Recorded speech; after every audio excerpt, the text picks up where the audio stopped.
Hi there and welcome to the channel of A Disappointed Man with me, Jason Kennedy, the Disappointed Man. Only today, I'm not really disappointed.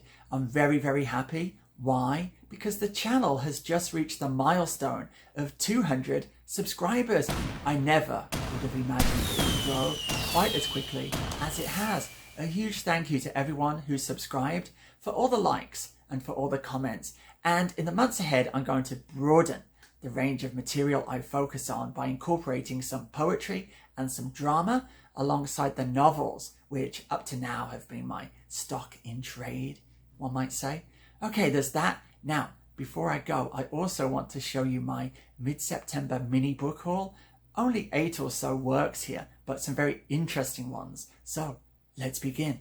First up, William Golding, The Lord of the Flies. I don't know how I got through an English high school without having to read this. We read 1984 and Macbeth. I think the other set read this one. Okay, why am I reading it now? I don't really know, but I really enjoyed William Golding's The Inheritors, so we'll give this one a try. Some plays, Moliere, The Misanthrope and Tartuffe, may be interesting. This one is interesting. No Boy. It's written by a Japanese American, and it's all about the experience of the internment camps that the Americans operated for Japanese US citizens during World War II. Could be good. Now, some light reading. Daniel Defore, A Journal of the Plague Year. Perfect for our pandemic times. Sophocles, Antigone. I've read these plays, but I bought it because it's a different edition. I've read this one too. Vonnegut, The Sirens of Titan. I went through a period in my early 20s where I read in quick succession all of Vonnegut's output, and I really did believe he was the greatest writer in the history of the world at that point, but not anymore. However, this was my favourite novel by him, so I'm going to reread it rather nostalgically, and I'll do a review.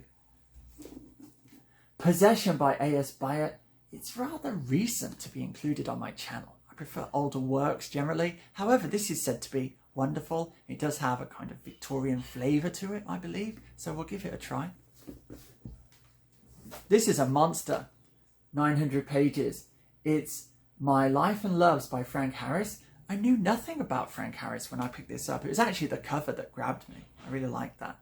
And then I discovered, to my great delight, that he was a close friend of Oscar Wilde and Aubrey Beardsley and Max Beerbohm, and part of that whole London at the turn of the 19th and 20th centuries. I've read the first 70 pages. It was really, really good, and it's notorious because it's very frank when it comes to sexual matters. Oh yes, indeed.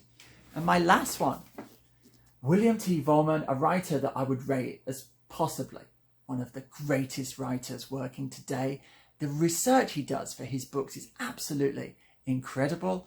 This one, Rising Up and Rising Down, is his kind of meditation on violence and looking at whether it can ever be justified. It's a heavy read, but an engrossing one. Can't wait to get into that. So that is everything for now. So I will bid you farewell by repeating my mantra. Be safe, be strong, and until the next time, Nanu Nanu.